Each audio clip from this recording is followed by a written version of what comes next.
Fala, seus capitalistas malvadões, tudo tranquilo com vocês? Gabriel Pelissaro na área, vamos para mais um vídeo, começando aqui com uma matéria que o nosso amigo Rogério, lá do grupo do WhatsApp dos capitalistas, os assinantes que tem conteúdo exclusivo, então mandou essa matéria para nós. Muito obrigado, Rogério.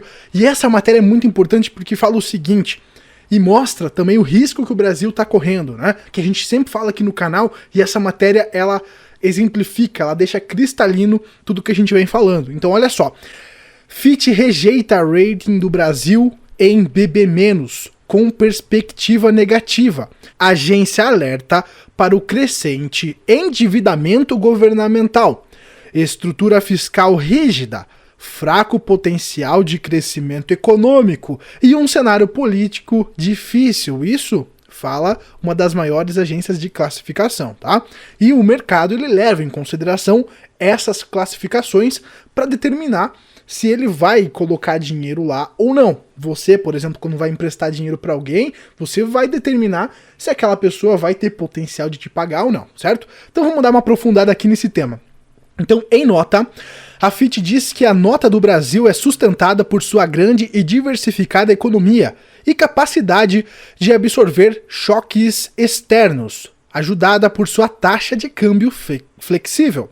Por outro lado, a agência alerta que há um alto e crescente endividamento governamental, uma estrutura fiscal rígida, fraco potencial de crescimento econômico e um cenário político difícil que impede o progresso nas reformas fiscais e econômicas. A agência ainda cita os crescentes vencimentos da dívida interna de curto prazo, o que torna o Brasil vulnerável a choques, incluindo mudanças na confiança dos investidores domésticos e nas condições de financiamento. Então, em resumo, pessoal, esse governo, né, o Brasil, ele tinha a promessa de fazer as reformas, de reduzir gastos, e o que aconteceu, na verdade, foi meio que tudo ao contrário. É claro que a pandemia ajudou nesse sentido, mas já em 2019 algumas pautas já estão travadas, agora 2020 o ano foi perdido, a gente tem 2021 para passar alguma reforma ou outra, mas também tem o Congresso que provavelmente vai travar muita coisa, o governo vem perdendo ali o seu poder, vem perdendo a sua, como é que eu posso dizer, a sua predominância, né? Então isso pode complicar bastante as reformas, e nós vemos uma tendência global, eu falei em alguns vídeos atrás sobre a questão que 2022 é logo ali, então a esquerda ela vem ganhando força, o discurso, né, progressista vem ganhando força no mundo todo, a gente está vendo aqui a Argentina, por exemplo, então é algo para você ficar aí de olhos abertos, tá? Então, continuando aqui, já falando também de Argentina, os deputados da Argentina aprovam um projeto que cria impostos sobre grandes fortunas. Texto agora irá para análise do Senado. Imposto extraordinário prevê contribuição única e pode arrecadar 3 bilhões de dólares. Mas calma, tem uma consequência isso aí, vamos lá. Pelo projeto, a contribuição obrigatória será única e tributará pessoas cujos ativos declarados excedam 200 milhões de pesos, que equivale a 2,35 milhões de dólares, que não é muita coisa, convenhamos, não é muita coisa.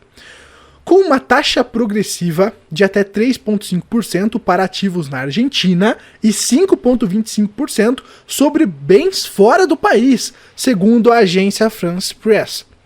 Estima-se que a contribuição atingirá de 9 a 12 mil pessoas em um país com 40,9% de seus 44 milhões de habitantes em situação de pobreza e com uma taxa de desemprego de mais de 10%, o que está ainda inferior à taxa de desemprego do Brasil. Só que, beleza, maravilha, vamos aumentar a arrecadação, vamos fazer esse Robin Hood, onde a gente pega dos ricos, né, que também não é tão rico, né, 2,3 milhões não é uma puta fortuna, convenhamos, né? Então eles vão pegar desses caras aí, vão distribuir, nossa, lindo, maravilhoso, viva o Estado, eu amo o Estado, tem que me dar dinheiro mesmo, legal. Só que o que acontece, né? Esses ricos, eles vão cair fora. Os ricos vão cair fora, essas 9 mil, 12 mil pessoas, elas vão se sentir mal. Poxa, esse país me maltrata, eu vou num país que me trata bem, entendeu?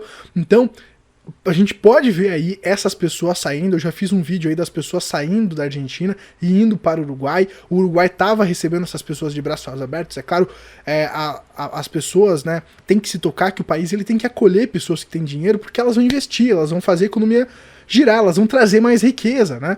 Então acaba que esses governos de esquerda e tudo mais, que estão no poder há muito tempo, eles ficam com essa história de dividir riqueza e tudo mais, mas produzir que é bom nada. Então é um grande problema, né? E aí tem esse meme do Mr. Bean olhando ali, né, tipo copiando, quando você estava na escola, né, copiando ali a provinha do cara da Venezuela, né? Aí a Venezuela olha e ele disfarça. Então a Argentina talvez esteja indo para os caminhos ali da Venezuela. E aí quando você começa a ter um êxodo de quem tem dinheiro, você começa a ter empresas fechando, os empresários saindo, aí você começa a ter desemprego, e aí começa um efeito dominó muito complicado. E a gente vê essa tendência no mundo todo e aqui no Brasil também. Essas eleições são a prova, né? Então, olha só o Boulos aqui dando uma solução milagrosa para o problema do Brasil. Então ele diz que precisamos de mais funcionários públicos para resolver o problema da Previdência, diz Boulos. Ah, que incrível, né? Que incrível, pessoal. Esse sim merece o meu respeito. Com certeza a gente precisa de aumentar mais os gastos públicos. Com certeza a gente precisa de mais pessoas sugando o sistema público. E aí, quem que vai pagar esses impostos, né? Quem que produz riqueza nesse país e vai ter que bancar isso, né? Quem será? Você que aí paga seu imposto de renda, você que é empresário, você que vai ter que bancar isso. E aí, será que nós não estamos caminhando para aí uma argentinização? Nosso rating aí já tá ali para ser reduzido, né? Será que a gente não tá caminhando para esse caminho aí? Vamos ver o que o Boulos falou, né? Que foi pro segundo turno. Olha que ponto a gente tá chegando. 2022 é logo ali. Sobre a Previdência, antes de falar de cada uma das áreas, eu queria mencionar sobre a Previdência. Você falou do Sampaprev. Sabe por que a Previdência do serviço público se torna deficitária? Porque não se faz concursos. Porque para a Previdência se equilibrar, você tem que ter gente contribuindo, não só gente recebendo. Então você tem mais gente se aposentando, virando inativo para receber na Previdência, e como não se faz concursos, você tem menos gente contribuindo para a Previdência Pública. Fazer concurso é uma forma de arrecadar mais para a Previdência Pública e você equilibrar a conta com os inativos.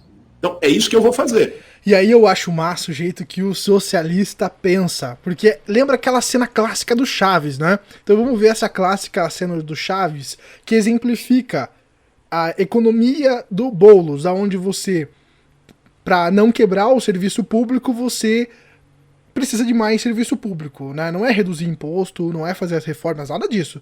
É aumentar o funcionalismo, é aumentar a máquina para solucionar os problemas que a própria máquina gera. Então vamos ver aí o método Boulos para pagar a Previdência com mais funcionários públicos. Que há? Claro que sim. Então, aqui dá o dinheiro e põe churro.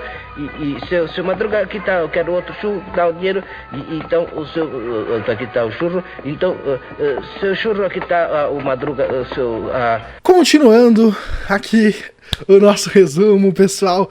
Vamos que vamos. Segundo mais rico do México, investe 10% do seu portfólio em Bitcoin. Agora, você vai entender por que eu trago esta notícia. E aí, num tweet, ele falou o seguinte: para começar com Bitcoin, compartilhe um vídeo feito em um país latino, onde bancos jogam dinheiro no lixo. Então, ou seja, né, papel moeda não vale nada.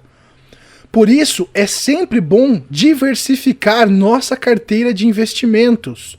Isso é expropriação inflacionária, diz o tweet de um dos homens mais ricos do mundo. Ele está em 106 na posição dos homens mais ricos do mundo, da Forbes. Não é qualquer um que está falando isso, não é o Gabriel, maluco, que está falando isso. Então, quantos empresários, quantas pessoas de peso a gente está trazendo aí nos últimos vídeos falando sobre essa tendência. E olha que ponto que nós temos que destacar aqui, que ele fala da questão do governo. Então ele fala aqui no outro tweet que é o seguinte, ele fala do livro O Padrão Bitcoin, que eu recomendo inclusive que você leia, e aí ele fala o seguinte, ó: este livro é o melhor e mais importante para entender Entender o Bitcoin, o livro O Padrão Bitcoin, que tem versão em português. O Bitcoin protege o cidadão da expropriação do governo. Imposto é roubo, inflação também é roubo, porque você perde o seu poder de compra. E o que nós estamos vendo aqui? Esses caras migrando para uma tecnologia, para uma moeda descentralizada, onde o governo não pode imprimir dinheiro, onde o governo não pode mexer nos fundamentos, não consegue mexer no protocolo. O protocolo é intocável, o protocolo é descentralizado. Então, esses caras sacaram o fundamento do Bitcoin. O fundamento do Bitcoin é justamente isso. É a liberdade. É você ter uma rede onde o governo não pode colocar a mão. Ele pode dificultar, mas ele não consegue tocar. Ele não consegue inflacionar. Então, é muito importante entender isso e é muito legal ver que as pessoas estão agora começando a entender os fundamentos do Bitcoin, o valor que realmente tem esse ativo. E aqui, compartilhei também isso lá com os assinantes do clube, que os novos investidores, então, precisam aprender cultura do longo prazo, diz Barsi. Então ele fala o seguinte, né, que segundo o Barsi, ele entende que essa tendência de alta, de CPFs na bolsa e tudo mais, quando o juro, quando a taxa Selic voltar a subir, porque quando a gente bater o teto da inflação, por exemplo, nós teremos muito provavelmente uma alta aí da Selic. Como a gente falou lá na primeira matéria, a Fitch já está revendo a nota do rating do Brasil. Então, agora nós teremos provavelmente uma alta da Selic por conta desse teto da inflação e também nós podemos ver aí, então, esse reajuste da taxa de juros. Então, quando ocorrer esse reajuste da taxa de juros pelos inúmeros fatores, a gente pode ver aí os investidores voltando lá para a renda fixa, e aí o Barsi ele faz uma crítica, né, todo um comentário em cima disso. Então ele fala, né, que talvez tudo isso seja passageiro, e quando os juros aumentarem, as pessoas vão sair da bolsa, e é mais um fator para você estar ligado aí e ter o seu portfólio, posicionar o seu portfólio de maneira antifrágil, de maneira que você ganhe com a alta, beleza, mas que você esteja preparado para a baixa. Porque a gente vem falando aqui desde o ano passado que os fundamentos econômicos não estão nada bons. Então a gente tem que ser realista nesse sentido e colocar o pé no chão. Beleza, pessoal? Então aqui, eu quero mostrar para vocês o US Debt Clock, que mostra a questão do endividamento aqui americano, que já passa dos 27 trilhões de dólares. E aqui você consegue também ver o endividamento de vários países e tudo mais, e você vê que é uma tendência global, o que reitera muito o que a gente falou lá no início do vídeo. E aqui esse site eu até acho interessante você entrar para dar uma olhada e tal, você consegue entender então o que está acontecendo e por que que isso é preocupante, é um dos fatores que você tem que analisar, porque pode interferir aí no futuro, nos seus investimentos. Beleza, pessoal? Então, por hoje é isso, espero que esse vídeo tenha agregado alguma coisa na sua vida. Se você gostou, já deixa um like aqui embaixo, se inscreve no canal para não perder os próximos vídeos. Domingão tem live com o Avelino Morgante, que ele tá aí com uma pegada mais sobrevivencialista, né? A gente trouxe o Pantoja outro dia, que tá bem otimista, agora a gente traz o Avelino e a gente vai construindo ideia, trazendo pessoas pra gente trocar uma ideia. Domingão, às 9 horas, eu te espero aqui no canal. Nos vemos na próxima aí. Forte abraço, tchau, tchau!